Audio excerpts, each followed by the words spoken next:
예, 우리 화요일 저녁에 참석하신 모든 성도님들 진심으로 환영합니다. 오늘 하나님께서 이 시간에 준비하신 모든 축복들을 잘 받아 누리시고 영적인 유익들을 얻어가시긴 한 시간 되었으면 좋겠습니다. 예, 오늘은 우리를 단련하시는 하나님이라는 제목으로 함께 말씀을 나누도록 하겠습니다. 우리 다 함께 우리 말씀 요한계시록 3장에 있는 말씀을 함께 보시겠습니다.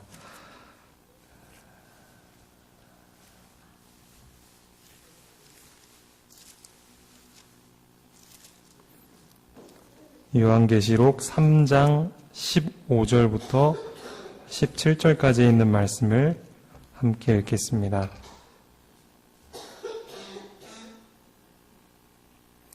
신약성경 402쪽입니다. 요한계시록 3장 15절부터 17절에 있는 말씀입니다. 예, 여기 찾으셨으면 함께 읽겠습니다. 15절부터 보겠습니다. 시작. 내가 내 행위를 아노니 내가 차지도 아니하고 뜨겁지도 아니하도다. 내가 차든지 뜨겁든지 하기를 원하노라. 내가 이같이 미지근하여 뜨겁지도 아니하고 차지도 아니하니 내 입에서 너를 토하여 버리리라. 내가 말하기를 나는 부자라 부요하여 부족한 것이 없다 하나 내 곤고한 것과 가련한 것과 가난한 것과 눈먼 것과 벌거벗은 것을 알지 못하는도다. 예, 우리가 익히 잘 알고 있는 말씀입니다. 라오디게아 교회의 문제라고 한다면 우리가 방금 읽었던 것처럼 영적인 치료가 필요한 상태가 바로 이 라오디게아 교회의 상태입니다. 곤고하고 가련하고 가난하고 또 눈멀고 벌거벗은 상태가 바로 이 라오디게아 교회의 영적인 현실인 것입니다. 그런데 이 교회에 이것보다 더욱더 심각한 문제가 있습니다.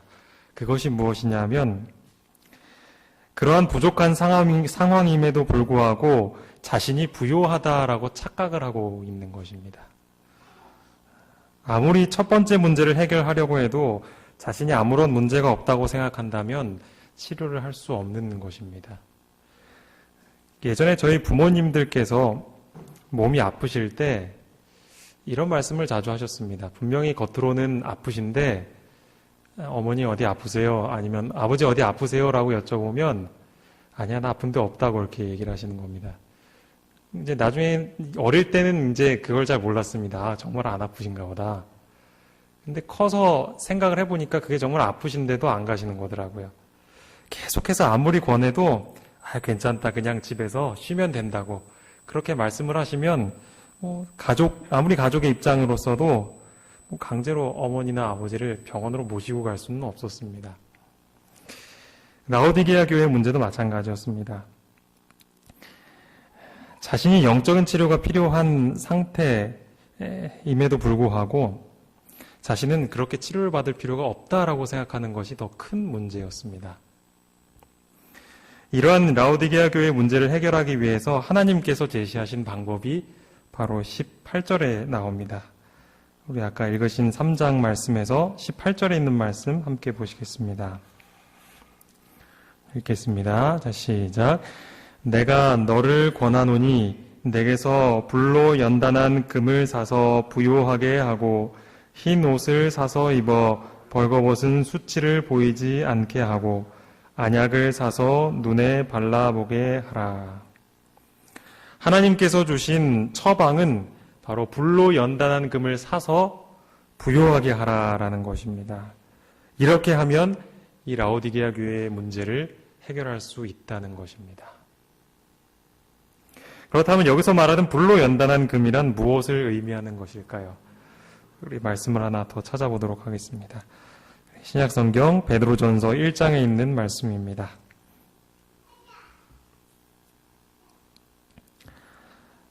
신약성경 377쪽입니다. 베드로전서 1장 7절에 있는 말씀입니다.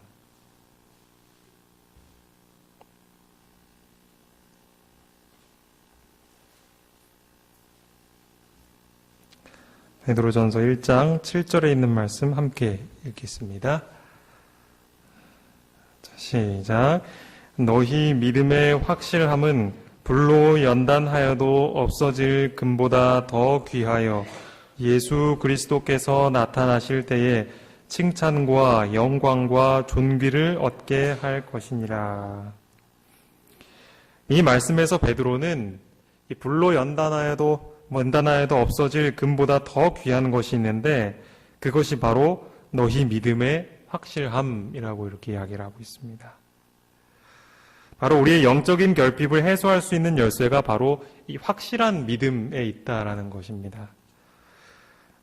그렇다면 우리가 어떻게 이러한 확실한 믿음을 소유할 수 있을까? 그 방법을 아는 것은 매우 중요하다고 생각이 됩니다. 우리가 이러한 확실한 믿음을 갖기 위해서는 우리의 믿음이 연단의 과정을 거쳐야 할 필요가 있을 것입니다. 예수님 당시에도 자신의 영적인 결핍을 깨닫지 못했던 한 사람이 있었습니다. 오늘 이 시간에는 그러한 두 사람에 대한 이야기를 소개해드리고자 합니다. 그는 바로 청년 관원이었습니다. 그는 예수님께 나온 어린이들의 모습을 바라보면서 어린이들을 대하시는 예수님의 사랑 어린 모습을 보았습니다. 나도 저 예수님의 사랑을 받고 싶다. 그렇게 생각했던 이 청년 관원은 예수님에 대한 사랑으로 그의 마음이 불타올랐고 이윽고는 그분의 제자가 되기를 간절히 원했습니다. 그는 예수의 발 앞에 엎드려서 성실하고도 열렬한 태도로 다음과 같이 질문했습니다. 선한 선생님, 내가 무엇을 하여야 영생을 얻을 수 있겠습니까? 그러자 그리스도께서 이렇게 대답하셨습니다. 내가 어찌하여 나를 선하다 일컫느냐? 하나님 한 분 외에는 선한 이가 없느니라. 예수님께서는 그 관원의 마음을 알고 계셨습니다.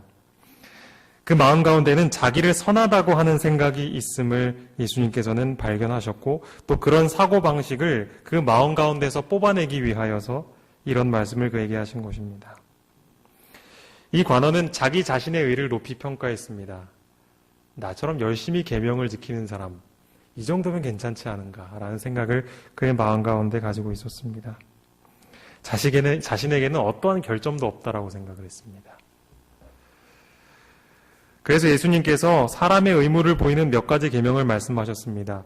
부모를 공경하고 살인하지 말고 간음하지 말고 하면서 우리가 사람에 대한 사랑을 어떻게 실천할지에 대한 그 두 번째 10계명의 부분을 쭉 말씀하셨을 때 이 청년은 당당하게 이렇게 대답했습니다. 예수님, 제가 이것들은 다 지켰습니다.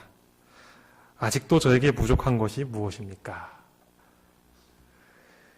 그러자 예수님께서는 이렇게 대답하셨습니다. 이 말씀을 직접 찾아서 읽어보도록 하겠습니다. 누가복음 18장에 있는 말씀입니다.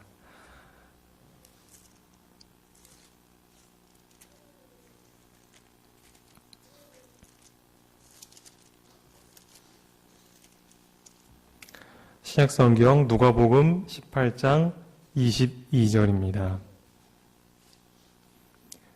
신약성경 128쪽, 127, 128쪽 근처에 있습니다. 18장 22절입니다. 찾으셨으면 함께 읽어보겠습니다. 시작. 예수께서 이 말을 들으시고 이르시되 내게 아직도 한 가지 부족한 것이 있으니 내게 있는 것을 다 팔아 가난한 자들에게 나누어 주라. 그리하면 하늘에서 내게 보화가 있으리라. 그리고 와서 나를 따르라 하시니.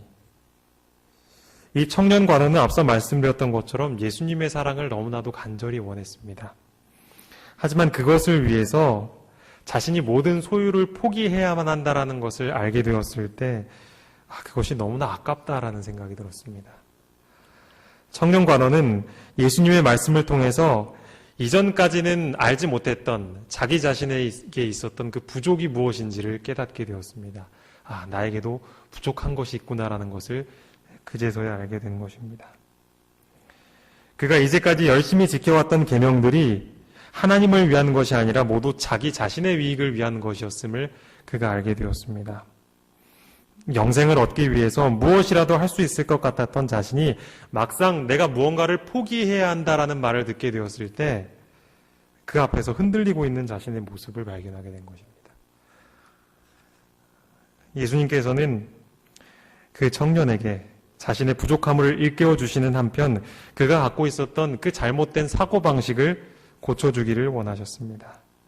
시대소망 518페이지에 있는 말씀입니다. 예수께서는 그 관원의 성실성을 시험하고 자기를 선하다고 하는 그런 사고방식을 그에게서 뽑아내고자 하셨다. 마치 우리가 밭에서 잡초를 뽑아내는 것처럼 예수님께서는 그 마음 가운데 있는 불필요한 마음, 그 생각, 바로 자기를 선하다고 하는, 그 예수님을 선하다고 하는, 어떤 사람을 볼 때 이 사람은 선하다라고 평가하는 그런 사고방식을 뿌리 뽑고자 하셨던 것입니다. 시대소망에 있는 말씀 하나를 더 읽어드리겠습니다. 예수께서는 그를 자기와 같이 하나님의 형상을 반사하는 거울로 만드시고자 하셨다. 예수께서는 그의 품성을 탁월하게 향상시켜 주께서 쓰실 수 있도록 성화시키기를 원하셨다. 예수님께서 그 청년 관원의 마음을 보면서 어떤 생각을 간절히 갖고 계셨냐 하면 내가 이 청년의 마음속에 있는 옳지 않은 생각들을 뽑아주고 싶다. 이 사람의 품성을 하나님의 품성을 잘 비치는 거울과 같이 순결하게 만들어주고 싶다. 그것이 예수님의 바람이었습니다. 마치 순결한 금을 얻기 위해서 그 금을 용광로 속에 넣고 정말로 이 순결하고 깨끗한 금을 얻기 원하는 그 사람의 마음처럼 예수님 역시 그러한 믿음의 시련을 허락하시고 그의 믿음이 이러한 용광로 속에 시험을 받는 것과 같은 그런 기회를 그에게 허락해 주신 것입니다.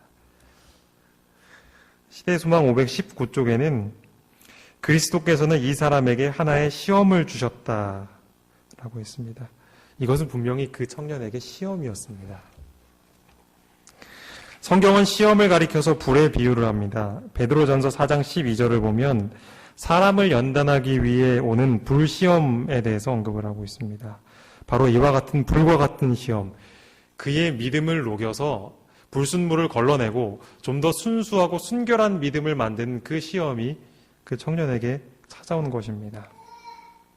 만약 인내로서 견디고 예수님의 요청에 예하고 응했다면 그의 믿음은 마치 용광로에서 나온 순결한 믿음과 같은 그러한 믿음을 얻게 되었을 것입니다. 그리고 또한 자신의 영적인 부족이 다 채워지게 되었을 것입니다. 하지만 그는 근심하고 떠나갔다라고 성경은 기록합니다. 그는 자신의 영적인 질병을 해결해 줄 수 있는 방법을 그렇게 잃어버리게 된 것입니다. 이제 두 번째 사람에 대해서 함께 살펴보려고 합니다. 이 사람 역시 앞서 말씀드렸던 청년 관원처럼 자신의 믿음이 시험을 받는 그런 기회를 당하게 되었습니다. 그는 왕의 신하였습니다. 그의 아들은 거의 죽게 된 지경까지 이른 위급한 환자였습니다. 모든 의사들은 그 아이를 보면서 이 아이는 결코 낫지 못합니다 라고 진단할 만큼 불치의 병처럼 보이는 병을 그 아이가 앓고 있었습니다. 그 아버지는 그러한 절망적인 말을 듣던 중에 예수님께서 가나라는 곳에 오셨다라는 소식을 들었습니다. 그래, 혹시 이것이 내 아들을 살릴 수 있는 마지막 기회가 될 수 있겠다라고 생각했던 이 아버지는 이제 예수님을 만나기 위해서 길을 나섰습니다. 가나에 도착했을 때 이미 수많은 군중이 예수님의 곁에 모여 있었습니다. 그는 군중을 뚫고 예수님 앞에 나아갔습니다. 그런데 예수님을 처음 본 그 순간에 벌써 그의 믿음이 흔들리기 시작했습니다. 그 장면에 대해서 시대소망은 이렇게 묘사하고 있습니다. 가나에 도착했을 때 그는 예수를 둘러싼 군중을 뚫고 예수 앞에 나갔다.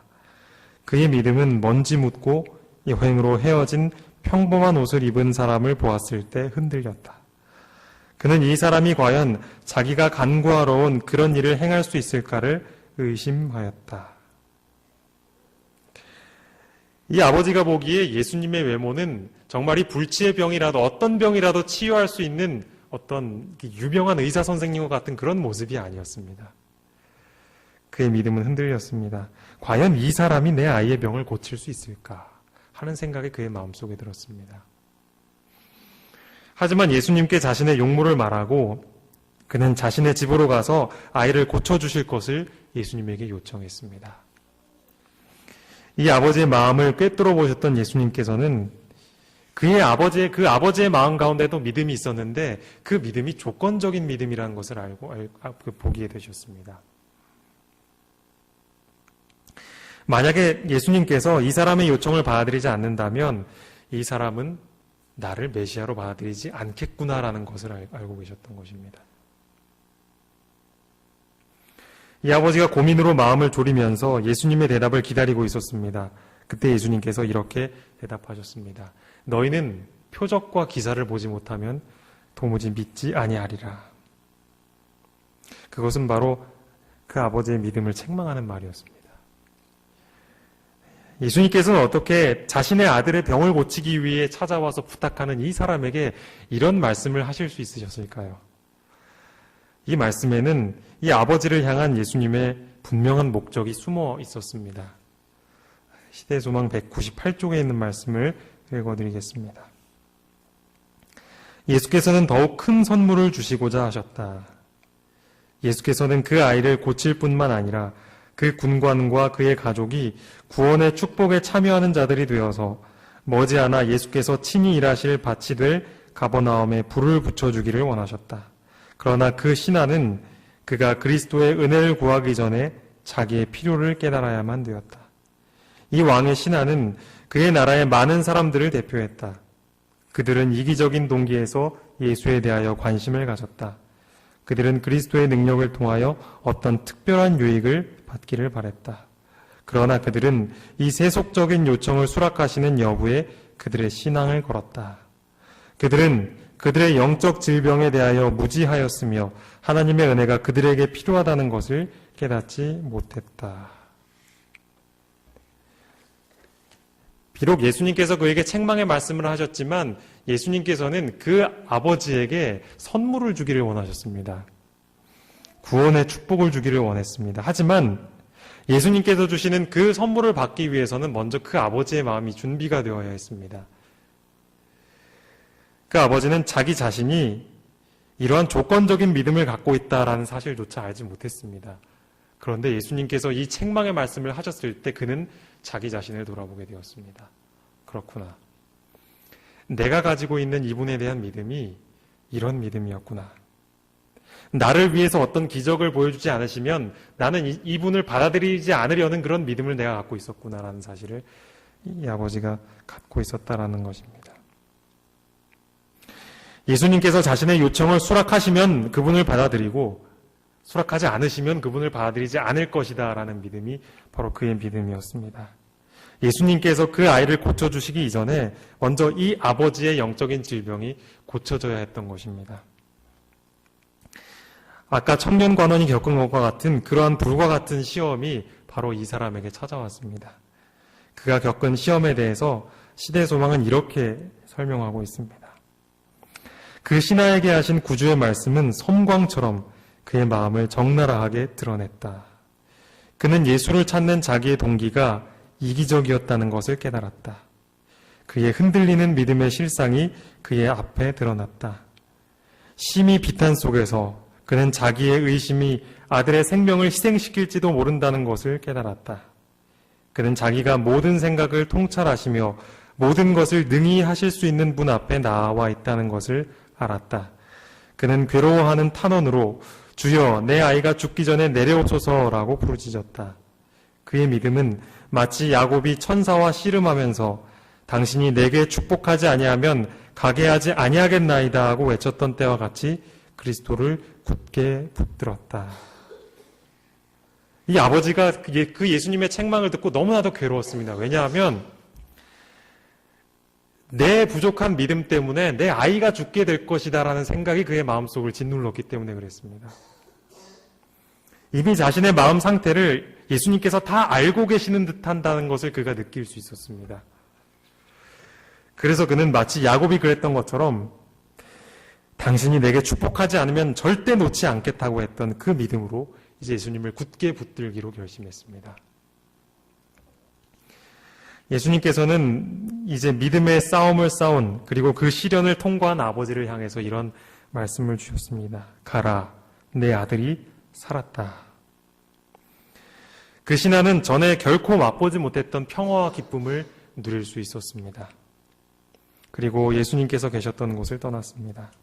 이제 그에게는 전에 그가 갖지 못했던 불로 연단된 그 금과 같은 믿음이 그에게 주어지는 것입니다. 아들이 나을 것이라는 것, 그리고 예수님께서 자기 자신을 구원하실 구속주라는 사실을 믿게 되었던 것입니다. 아버지가 믿음으로 내 아들이 살았다라고 하셨던 예수님의 보증을 붙들었을 그때에 그의 아들은 이미 살아나는 경험을 하게 되었습니다. 우리가 이 청년 관원처럼 그리고 가나로 예수님을 찾아왔던 이 아버지처럼 예수님을 만나기 전에는 우리는 우리 자신이 어떠한 영적인 부족한 것이 있는지를 스스로 발견할 수 없습니다. 우리가 예수님께 나아가기 전에는 우리는 우리에게 어떠한 영적인 질병이 있는지, 어떠한 영적인 결핍이 있는지를 스스로 깨닫지를 못합니다. 하지만 그분께서는 우리의 결핍이 무엇인지를 알고 계십니다. 그리고 그러한 우리에게 예수님께서는 불과 같은 믿음의 시련을 우리에게 허락하십니다. 그 기회를 통해서 우리는 먼저 우리 자신의 영적인 부족과 결핍이 무엇인지를 알게 됩니다.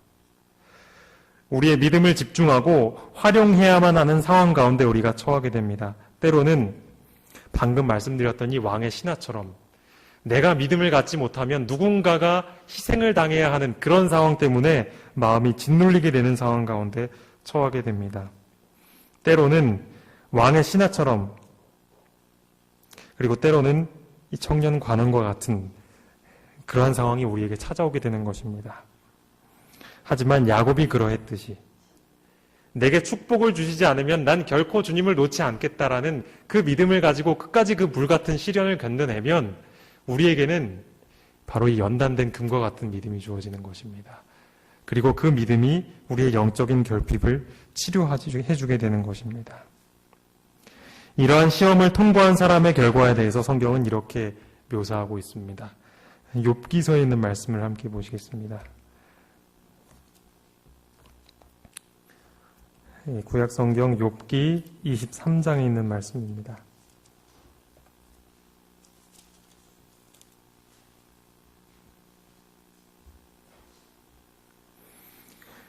욥기 23장 10절입니다. 구약성경 784쪽에 있는 말씀입니다.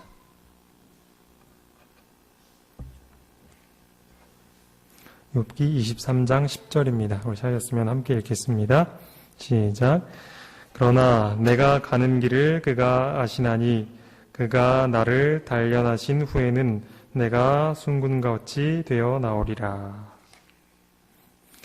아무쪼록 우리가 하나님께서 우리에게 이와 같은 믿음의 시련을 허락해 주셔서 우리의 믿음이 단련될 수 있는 기회를 주시게 될 때 앞서 나왔던 이 왕의 신하처럼 그리고 야곱처럼 끝까지 붙들므로 이러한 연단된 믿음을 소유하게 되시기를 간절히 바랍니다.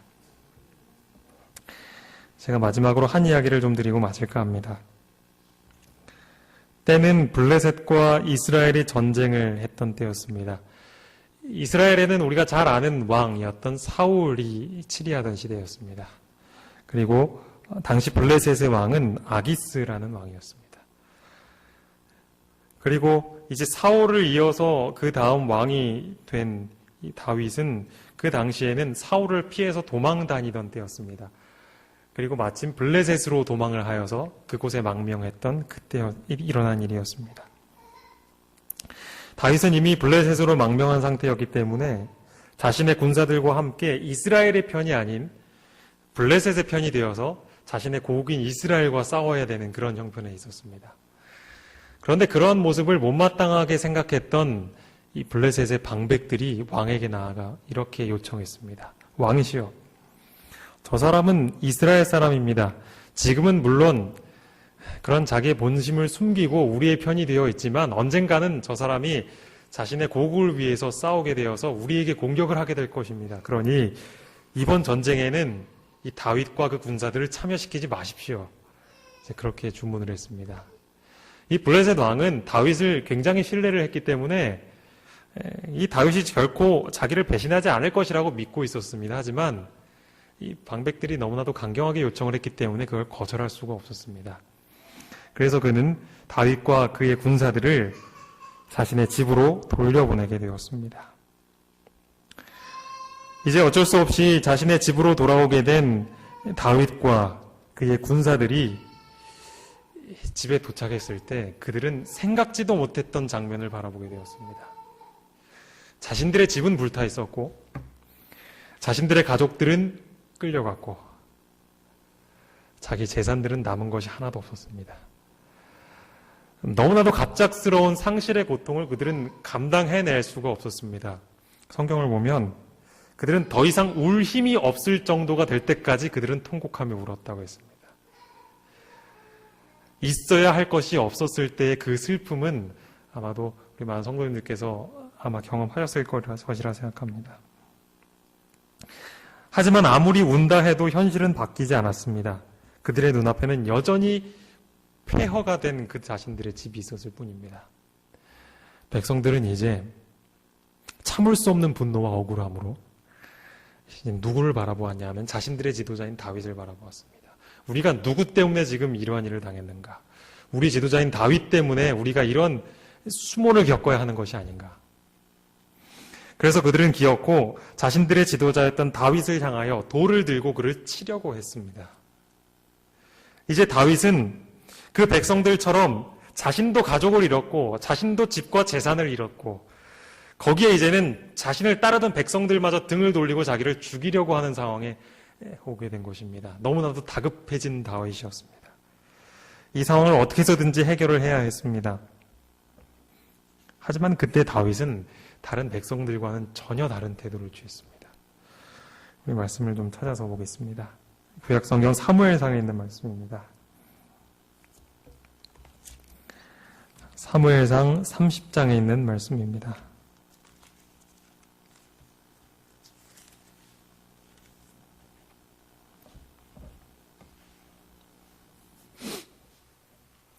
구약성경 사무엘상 30장 6절부터 8절에 있는 말씀입니다.